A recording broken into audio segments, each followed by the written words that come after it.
Hello everyone! Narito muli ho si Sage Vlogger sa kanyang panibagong mga hugot at sa kanyang words spoken pointed po. Sa mga hindi pa ho nag-like, nagsusubscribe sa aking channel, please subscribe, like, comments, and share sa aking mga channel. And please the button for another notification po sa lahat ng mga bago ko pong mga video. At maraming po salamat sa inyo at kumusta po kayong lahat. Ngayon, naririto po tayo sa aking panibagong mga hugot. Ang hugot hirang sawi. Ito na guys. Ang title po ng aking ginawa ay Sa Isang Sulok ng Kadiliman. Ito po ay about sa isang maraming mga pinagdadaanan sa buhay. At alam kong isa rin po, makaka-relate po kayo sa ganitong situations natin ngayon. Now, start na po tayo guys. Sa isang sulok ng kadiliman, nandoon ako mag-isa. Sa apat ng sulok ng aking silid tulugan, lumuluha. Sa apat ng sulok, ako'y tulala, nakadapa, nakayakap sa unan ang tangi kong sandalan, na kung saan tumutulo ang aking mga luha na nag-uunahan sa pagdaloy. Dahil sa iyo. Dahil sa iyo, dinurog mo ang puso ko. Na ngayon, na naging masaya. Dinurog mo ang puso ko na ikaw lamang ang minahal. At iniwanan mo ako. Gusto kong kalimutan ang lahat-lahat. Ngunit bakit? Ikaw at ikaw pa rin. Bumabalik ang lahat-lahat ng iyong mga alaala. Bumabalik ang lahat ng sakit, mga sakit na ipinaramdam mo sa akin. Ayoko na. Ayoko na. Gusto ko nang pakawalan ang lahat. Makawala sa sakit na aking nararamdaman. Ngunit paano? Kung mismong puso ko, sarili ko, di ko magawang kalimutan ka. Paano? Na kahit pilitin kong magsimula, di ko magawa. Dahil ikaw at ikaw lang. Kahit sa sandaling panahon na naging akin ka, minahal kita ng higit sa sarili ko. Bakit kailangan ko magmahal ng ganito? Kung tanging mararanasan ko ay masaktan ako ng ganito. Ang sakit. Bakit kailangan ko maranasan yung sakit na iniwanan ako? Na wala akong inahais, kundi ang mahalin mo. Na di ko maranasan ang masaktan. Sapagkat ikaw yung pinili ng puso ko na mahalin ka. Ikaw ang pinili ng puso ko para maging akin ka. Ikaw ang pinili ng puso ko upang di ako masaktan. Ngunit, ikaw rin yun, minahal ko ng paulit-ulit. Nagagawa kong saktan. Ngunit naririto pa rin ako. Minamahal pa rin kita. Na kahit ang tanga-tanga ko na. Ngunit ang puso ko naniniwalang pwede pa. Ngunit hindi ko maunawaan ang kahit anong gawin mo. Patuloy pa rin ako maasa na baka isang araw magawa mo akong mahalin. Magawa mo akong pahalagahan. Napakabahalang araw, ako naman ang iyong uunahin. Ngunit bakit ganun? Na kahit ilang beses mo akong saktan, at ilang beses akong nasasaktan, na kahit hindi ko maunawaan ang nararamdaman ng puso ko, patuloy akong umaasa na baka balang araw, magawa mo akong mahalin. Na kahit ako'y nasasaktan na, ikaw pa rin ang pinipili ng puso ko upang mahalin mo. Ngunit bakit ganun? Bakit kailangan kong masaktan na habang minamahal kita? Bakit ikaw pa? Marami dyan na pwedeng at karapat-dapat sa pagmamahal ko. Bakit ikaw pa? Ngunit ang puso ko ilang beses nang ikaw ang pinipili. Sana di na lang kita nakilala upang di ako nasasaktan. Di ako lumuluha ng ganito. Hindi ako nahihirapan.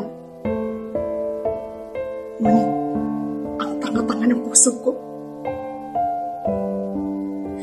Sana hindi na lamang ikaw. At sana di ako pumayag na pumasok sa buhay mo. Kung sa huli, iiwanan ako. Sasaktan mo lamang. Minamahal kita. Yung bang walang limits na pagmamahal ang ibinibigay ko para sa iyo. Upang maramdaman mo naririto ako. Ibinigay ko ang lahat upang maging masaya ka. Makontento ka. Ngunit bakit? Akala lang pala. Dahil hindi pa rin sapat ang pagmamahal ko na ipinaparamdam ko sa iyo. Ngunit bakit? Nagawa mo pa rin ako lukuhin. At nagawa mo pa rin akong saktan. Nagawa mo pa rin akong paluhain. At hinayaan mong mawasak ang puso ko. Hinayaan mong magdurusa. Anong mali? Anong kulang? Na hindi ko pa naibibigay para sa iyo. Anong mali? Lahat naman, ibinigay ko na para sa iyo. Ngunit nagawa mo pa rin ako saktan ng sobra. Paulit-ulit na halos durog na ang puso ko. Ginawa ko lamang na mahalin kita. Ginawa ko naman ang lahat-lahat para sa iyo. Minahal kita sa paraan na alam ko. Ngunit nagawa mo pa rin akong lukuhin. Hindi pa ba sapat ang pagmamahal ko? May kulang pa ba? O sumubra na ako? Asan ang sabi mo, ako lang? Ngunit nalilito ako ngayon mag-isa. Lumuluha, nasasaktan, at durog na durog ang puso.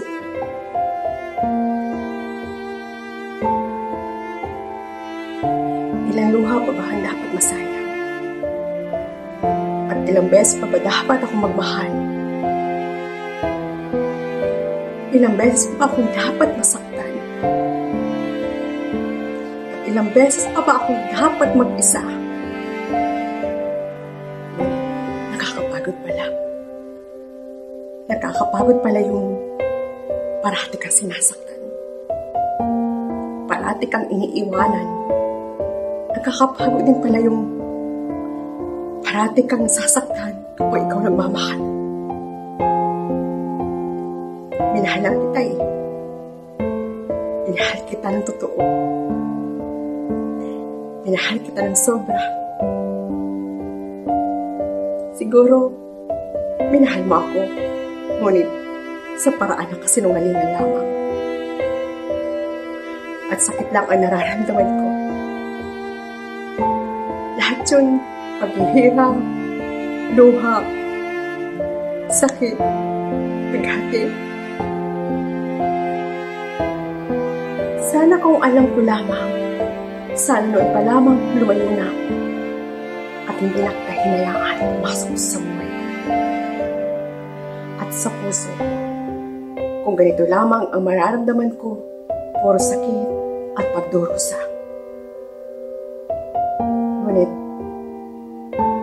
ito yung takot na nararamdaman ko sa lahat ng nangyayari. Yung masasaktan ako muli. Umiiyak at naiwan sa isang sulok na ako na lamang. Ngunit hindi ko alam, ano nga ba ang totoong nararamdaman mo para sa akin? Kung laro lang ba o totoo? Kaya kong magkunwari, kaya kong magsinungaling, kahit sinasabi kong okay lang ako. Na kahit alam kong nasasaktan ako, na kahit kinakaya ng puso, alam ko, nalulungkot, nasasaktan, nagdurusa, nahihirapan, pagod na. Ngunit kailangan kong ngumiti. Kahit sa paraan na bigyan ngiti lamang. Ganito ako eh. Ito ako eh. Dahil ito ang tama. Kahit alam kong mali, ipapakita kong okay ako. Okay lang ako. Ito ako. Naniniwala kayo sa akin na okay lang ako. Sapagkat ayaw ko maging pabigat. Ayaw kong isipin nyo na mahina ako. Kaya, okay lang ako. Hindi ko kayo niloloko, kaya maniwala kayo. Pamit ninyo na ako'y susuko na. Lalaban pa ba? O susuko na ako? Tutuloy pa ba? O hihinto na ako? At walang karapatan ang salitang manghihina ako. Okay lang talaga ako. Kaya, okay lang ako. Kaysa marinig ninyo, suko na ako, ayoko na, pagod na ako.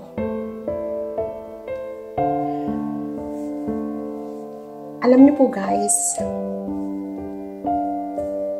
sa lahat po ng pinagdadaanan sa buhay natin, minsan sinasabi natin sa sarili natin, nakakapagod na. At bakit marami tayong katanungan sa sarili natin? Bakit ganun? Yung pasan mong mundo o pasan mo sa balikat mo? Paano bang yung pakiramdam mo yung kabilang balikat mo ay hindi na balance na sobrang bigat na nararamdaman mo? At sa hirap ng buhay, marami hong pagkakataon na minsan sumusuko na ho tayo. Alam niyo po lahat ng itong ginawa kong spoken or hugot dito sa last episodes ko na ginawa.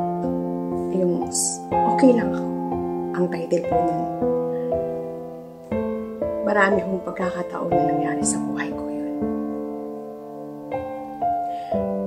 Hindi kaila sa aming lugar na kung anong pinagdaanan ko sa buhay. Kung saan ako nanggaling. Kung anong nangyari. At the same time, halos sumusuko na ako. Hindi ko na kaya. Umiiyak na lang. Noong oras na yun na talagang hindi ko na kaya. Alam niyo po ang ginawa ko. Umakyat ako sa isang bundok sa lugar sa amin. At tayong panon ho ay kukunti pa lang ang bahay.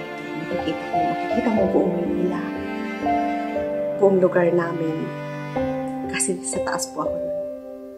Nag-jogging ako doon, nagtakbo ako doon. Doon ako humingi ng tulong sa Diyos. Tama po kayo. Doon ako magulhol, doon ako umiyak. Ilang oras